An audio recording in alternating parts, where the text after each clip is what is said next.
السلام علیکم، فیصل عباسی آپ کی خدمت میں حاضر ہے اس امید، یقین، دعا اور گمان کے ساتھ کہ آپ جہاں کہیں بھی دیکھ رہے ہیں، سن رہے ہیں، بالکل ٹھیک ٹھاک ہیں، خیر و خیریت سے ہیں اور اپنی زندگی بڑے اچھے انداز میں گزار رہے ہیں۔ ہماری توقعات یہی ہیں، باقی کھٹے میٹھے رنگ تو زندگی میں چلتے رہتے ہیں، کبھی ٹھنڈ ہے، کبھی گرمی ہے اور اسی طرح دن پھرتے رہتے ہیں۔ بس ضرورت اس بات کی ہے کہ جب دن بدل رہے ہوں یا دن پھر چکے ہوں تو ہمیں صبر سے کام لینا چاہیے۔ بہرحال دعا یہی ہے کہ آپ بالکل ٹھیک ٹھاک رہیں، خیر و عافیت سے رہیں اور آپ کے دن ہمیشہ اچھے رہیں۔ دو تین بڑی امپورٹنٹ ڈیولپمنٹس ہیں۔ مسلم لیگ نون کے قائد نواز شریف صاحب نے پھر سے سوالات اٹھا دیے ہیں اور یہ کہا ہے کہ سوالات میرے ذہن میں انگارے کی طرح سلگ رہے ہیں، اور انہوں نے اس بات کو کھل کر بیان کیا کہ ان کے ساتھ کی گئی زیادتی ملک کے ساتھ زیادتی ہے۔ جب سے العزیزیہ ریفرنس میں نواز شریف بری ہوئے ہیں، کل پھر انہوں نے احتساب کی بات کی ہے اور آج پھر انہوں نے یہ اپنے شکوے، اپنی شکایتیں سامنے رکھی ہیں۔ یہ تو خیر حقیقت ہے کہ جب میاں نواز شریف ہٹے اور اس کے بعد پاکستان کی معاشی حالت دن بدن کوئی اچھی نہیں رہی، لیکن کیا پاکستان کے عوام اس وقت جس موڈ میں ہیں وہ میاں نواز شریف کی اس بات کو ایکسیپٹ کریں گے؟ یہ بہت بڑا سوال ہے، اور اس بات کو قبول کروانے کے لیے اور مقبولیت دینے کے لیے مسلم لیگ نون کیا طریقہ اپنائے گی، ان کی حکمت عملی کیا ہوگی، یہ بڑا امپورٹنٹ فیکٹر ہے۔ دوسری جانب شاید نواز شریف یہ بات احتساب کی اس لیے بھی کر رہے ہیں کہ بلاول بھٹو نے جو لائن لی ہے، اس لائن میں وہ نون لیگ سمجھتی ہے کہ کہیں جو آئندہ انتخابات ہیں اس میں پیپلز پارٹی ان کی سپیس کم نہ کر دے۔ ظاہر ہے یہ ہیں تو سیاسی حریف اور ان کے ایک دوسرے کے ساتھ معاملات چلنے ہیں۔ آلموسٹ لگی بندی line he P T I بھی لیتی ہے، لیکن وہ ذرا اگلے لیول پہ جا کے ایک نیکسٹ فیز پہ، یہ ایک بڑا الٹرا لیول ہے ان کا، بڑا ایکسٹریم لیول ہے، اور اس میں پھر اس لائن میں اور پھر اس نظام کو کچلنے کی بات بھی ہوتی ہے، اور جس کی ایک مثال یہ بھی ہے کہ جس طرح کی گفتگو، بحث اور اپروچ اپنائی گئی، جس طرح کے احتجاج نہ کھیلیں گے نہ کھیلنے دیں گے والا رویہ پی ٹی آئی نے اپنایا، وہ ہے۔ لیکن اس کو اوبویسلی پاکستان کے عوام کی جو نفسیات ہیں اس کو ملحوظ خاطر رکھتے ہوئے ان وقت ان کے بانی چیئرمین نے یہ سارا بیانیہ دیا تھا اور لوگوں کو اپنے ساتھ ملانے میں کامیاب ہوئے تھے۔ لیکن اب سوال یہ ہے کہ پاکستان تحریک انصاف الیکشن سے راہ فرار اختیار کر رہی ہے۔ وہ کیسے؟ لاہور ہائی کورٹ میں ایک درخواست دی گئی کہ جو بیوروکریسی ہے اس کو، جو ڈسٹرکٹ ریٹرننگ آفیسرز ہیں اور الیکشن کا عملہ ہے، وہ بیوروکریسی سے نہیں ہونا چاہیے۔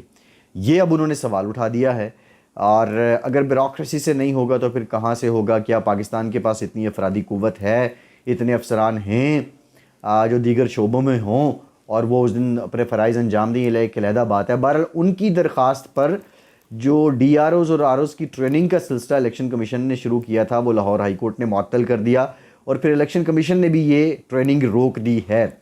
اب الیکشن سے متعلق قاضی فائز عیسیٰ صاحب نے بھی کہا تھا کہ الیکشن ہو رہے ہیں یا نہیں، یہ بات آپ نے ٹی وی پر نہیں کرنی بلکہ اپنی بیوی سے کرنی ہے۔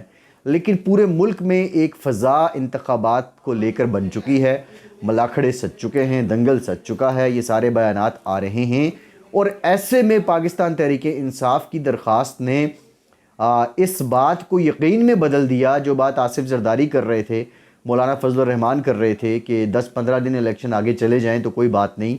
تو اب لگتا یہ ہے کہ جب تک اس پر فیصلہ نہیں آتا، پراپر بینچ بن کے لاہور ہائی کورٹ فیصلہ نہیں دے دیتا، اس وقت تک الیکشن کمیشن شیڈیول نہیں جاری کرے گا۔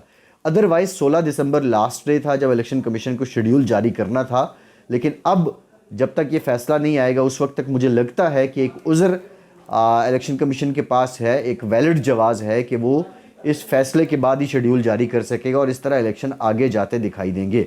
میرا سوال یہ ہے کہ پی ٹی آئی الیکشن کیوں ڈیلے چاہتی ہے؟ دیکھیں، ایک اگر ان کی بات مان لی جائے کہ ان کے ساتھ یہ ناانصافی ہو رہی ہے اور جو بیوروکریسی ہے ان کا اطمینان نہیں ہے، ویسے ان کا اطمینان تو کسی پہ نہیں رہا، ان کا اطمینان تو اس وقت کی اسٹیبلشمنٹ پہ بھی نہیں تھا جس نے انہیں لایا، ان کا اطمینان تو اپنے اتحادیوں پہ بھی نہیں تھا، ان کا اطمینان تو اپنے صف میں بیٹھے ہوئے لوگوں پر بھی نہیں تھا، اور ایون الیکشن کمیشن پہ بھی نہیں تھا، عدالتوں پہ بھی نہیں تھا، کیونکہ جو بھی ان کی سوچ یا ان کی اپروچ کے خلاف کوئی فیصلہ کرے گا، پالیسی بنائے گا، بات کرے گا، اس پہ اطمینان نہیں ہوگا۔ لیکن اندر کی کہانی کچھ اور ہے۔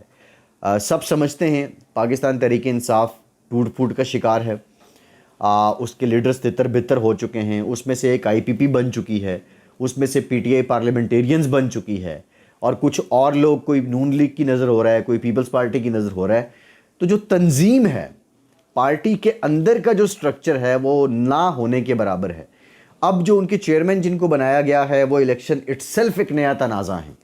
اور پھر اس کے بعد ہم یہ بھی دیکھ رہے ہیں کہ چیئرمین کی وہ رٹ پارٹی کے اندر نہیں ہو سکتی جو بانی چیئرمین کی تھی، یعنی گوہر علی خان کی وہ رٹ نہیں ہو سکتی جو عمران خان کی تھی.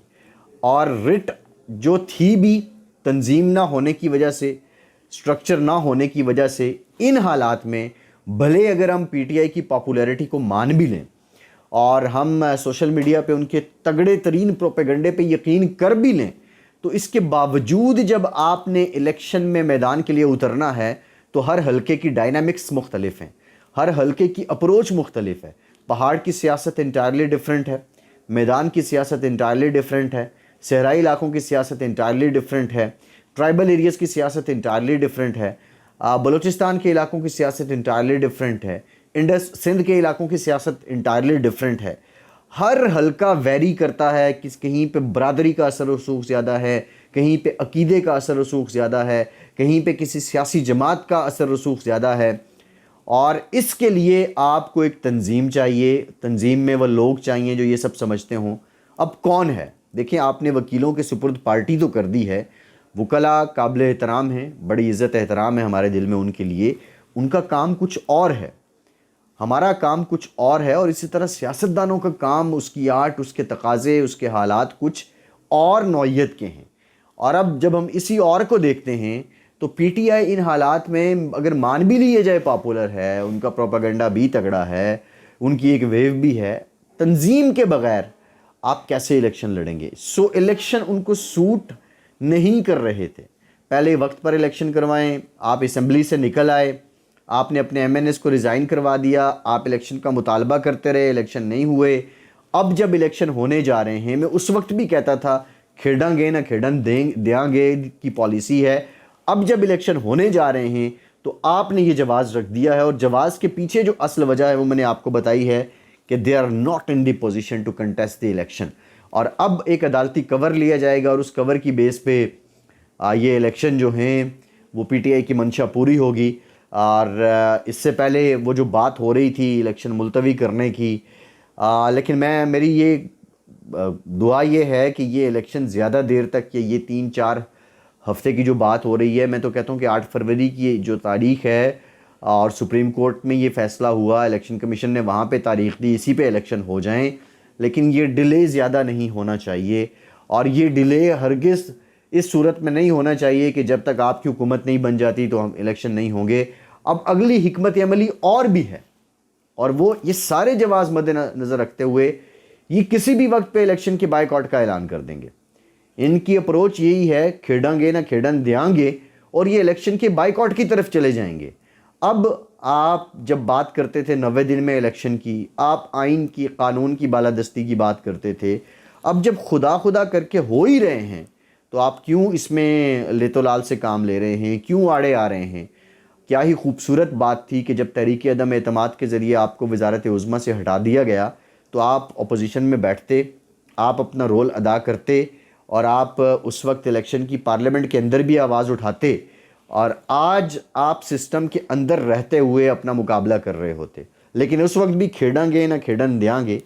پی ٹی آئی کے دوست سوچیں کہ یہ پالیسی آپ کے لیڈر تھی، یا آپ کو لیڈر کو کوئی لوگ بہکا رہے تھے. ایٹ دا اینڈ کیا ملا ہے؟ ایٹ دا اینڈ ہے کیا؟ کیا جماعت ویسی رہی؟ نہیں. کیا حکومتیں آپ نے ویسی کر لیں؟ نہیں. کیا مقام ویسا رہا؟ نہیں. کیا آج آپ اہل ہیں، آپ کے قائد اہل ہیں؟ نہیں. اگر یہی پالیسی رہی کھیڑاں گے نہ کھیڑن دیاں گے تو آنے والا دن آپ خود مزید اپنے پاؤں پہ کلہاڑی ماریں گے. یہ میرا تجزیہ بھی ہے، مشاہدہ بھی ہے، اور اس کو آپ ضرور جو لوگ عقل شعور سمجھ بوجھ رکھتے ہیں پی ٹی آئی کے، وہ ذرا سمجھیں. سسٹم میں رہ کے بات کرنی پڑتی ہے. جب آپ بات نہیں کریں گے تو حل نہیں نکالیں گے. بات آپ کو کرنی ہوگی. فرق یہ ہے کہ نواز شریف واپس، یا اس کا ریوائول اس لیے ہوا کہ اس نے اپنے ہم پلہ جو سیاسی جماعتیں تھیں، سیاستدان تھے، ان سے بات کی اور ایک طرح سے ان کو اپنا وکیل بنا دیا پاکستان کے اندر. آپ نے یہ بھی چور، وہ بھی ڈاکو، یہ فلاں یہ فلاں، سب کو کٹایا، پھر اپنی جماعت کے لوگ کٹے، اور آج آپ کہاں ہیں؟ This is my question in front of the public of Pakistan. باقی عوام ہی سپریم ہیں اور وہی سب سے بہتر فیصلہ کر سکتے ہیں. فیصل عباسی کو اجازت دیجیے.